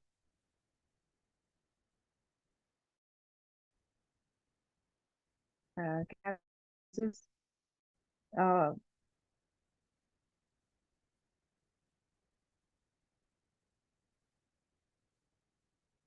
So if you look at your chat, you will see there is not one right answer, right? 24.6. Yes, and there are multiple solutions to it. So what happens is usually when we are creating questions, so this is the change when we kept saying from the beginning, change your questions. This is the change you need to bring in, because when there's only one single right answer, then the topper of the class gives that answer and everybody shuts down. Okay, answer has been given, now there's nothing for us to do. But when there's an open-ended question like this, then everybody can contribute, and they know ki there's not one single answer. Everybody can contribute, everybody can see, oh, there's a different way of thinking. So all this critical thinking, problem solving thinking, I can see how you have solved the problem, so I have another way of solving a problem, right? So this is what we want our children to build in now. I don't want an answer, I don't want the right answer, I want to see how you have thought about it, I want to see your thinking skills. So you have to start designing these questions. And how do you design these questions? Go to ChatGPT. I'll show you a prompt. Hold on a second. For example, this one. So give me 5 open-ended questions, say for class 5 edition, which have multiple correct answers, right? So for example, I have 2 numbers. I added them and I got 10. What could these numbers be? So this is one open-ended question for class grade 5 edition, right? Again, it have multiple correct answers.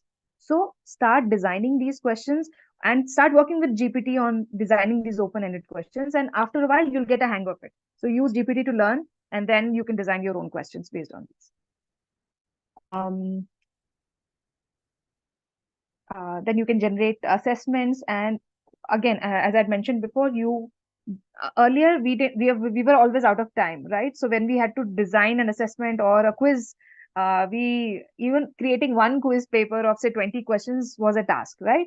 But now using ChatGPT, you can actually generate 2 or 3 different kinds of quizzes for your different levels of students in the classroom. You don't have to stick to one question paper, right? So every student, based on their level, they can attempt and they can feel good about it, because a student who takes time to understand, who has not understood all the 10 concepts in your topic, but has understood the basic 5, and you are asking questions only about those basic 5 questions, will have attempted all the 5 questions, would have feel very good and confident about themselves. And the student who is very fast, and you've asked them not only those 10 questions, you've asked them even open-ended questions, right? They also feel so good about themselves. Oh, I know, and I've done more. Grading system, you could work out who gets what marks, but I'm just saying this, now this is possible with ChatGPT. You can generate different types of assessments. You can also use ChatGPT to explain answers. Sometimes the answer is already there. For example, in this case, we are asking ChatGPT to, the right answer is marked with a star. We are asking it to give an explanation. What could be the explanation for the right answer? We don't think, but I thought this is a good example. Then now we have shown different areas in which ChatGPT can be used. And if you still feel, when should I use ChatGPT? Then we would just say this: ChatGPT whenever you feel like using Google, YouTube, or Extra Marks, or any other platform that you have been using till, right? So try ChatGPT first and see the magic. I think this was more or less it. Rajat, could you take us through the limitations of ChatGPT, and then maybe we'll wind up? I can just talk about it. You can Yes, stop the yes, screen I'll share. stop sharing. Quite a few of you asked a very important question, and this is something which is a big part of educating students about the use of ChatGPT as well. So, ChatGPT can hallucinate, which means it can give incorrect answers very confidently because it talks in a very persuasive, natural language. It seems that, yeah, this information must be correct. But, and sometimes very basic math things, even 5 into 3, it'll answer incorrectly if the prompt is given in a certain way. So it's not that it doesn't know that information, but, it is trained on human data. So inaccuracies are part of it right now. But this again is a transitory thing. Hallucinations have already come down by 80% since the launch of subsequent GPT versions. But it is still, so please make sure in all the subject areas you double check the responses.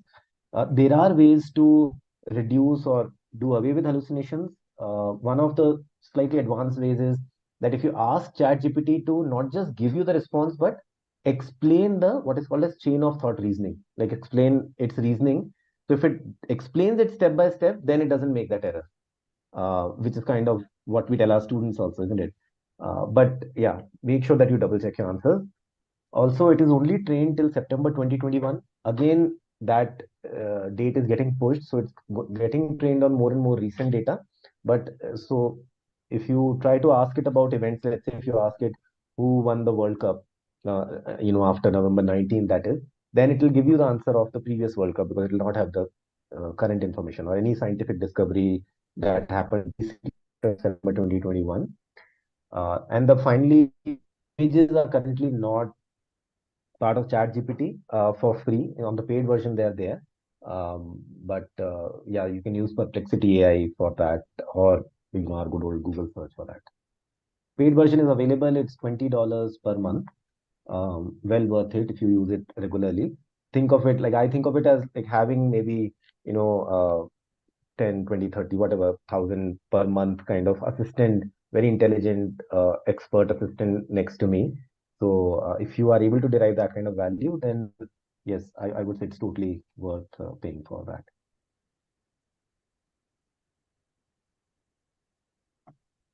All right, looks like we've ended right on time. Navya, please do share the feedback form with everybody so that we know how it went and what things could we have added or maybe removed. So please, that will be very helpful if you can fill the feedback form. Thank you, everyone. Yes, Rajat. Thank you. We've added the feedback form in the chat box. With this, I'll take the opportunity to thank you. Thank you, Madhumita. Thank you, Rajat, for such an amazing, valuable session. Constant engagement on the chat box and active participation throughout the session is just a testimony of how insightful the session has been so far. And I'm really looking forward to taking all the prompts and tools back to my work, very honestly. So I absolutely loved it. And for the audience, thank you so much for joining us this evening and engaging during the session. We hope you found this valuable. Please do share your takeaways and learnings. We have pasted the link for the feedback form in the chat box. Please, we'd really find it helpful if you'd fill it before leaving the session, but you can also fill it later, but do fill it. Thank you so much. Thank you. Thank you, everyone. We also really enjoyed, and we really loved your prompts and the way you were taking it to the next level. I'm sure you are very good teachers already, and now with ChatGPT, you're all going to become super teachers. So thanks, everyone. Have a good evening. Bye. Thank you so much for this session. Thanks once again. Thank you.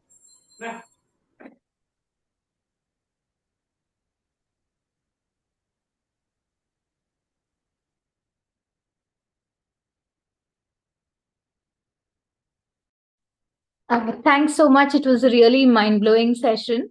Is it possible to get a recording of this session, please? Yeah, I want one. Yes, the recording and all the links and the resources that Madhumita and Rajat shared during the session will all be available on the Firki portal. Okay, perfect. Thank you so much. No worries. Appreciate the effort you all took. Where's the link to the feedback form? It's on the chat box. I just posted. I'll just put it in there. All right. Thank you. Thank you. Fantastic session.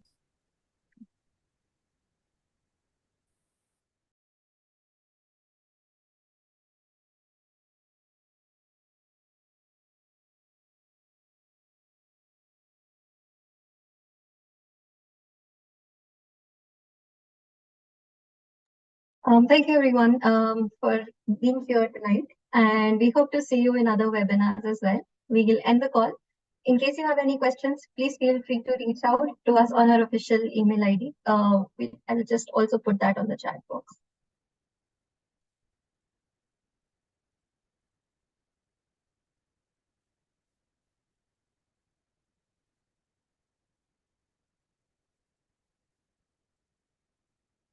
I'll end the call with this. Thank you everyone.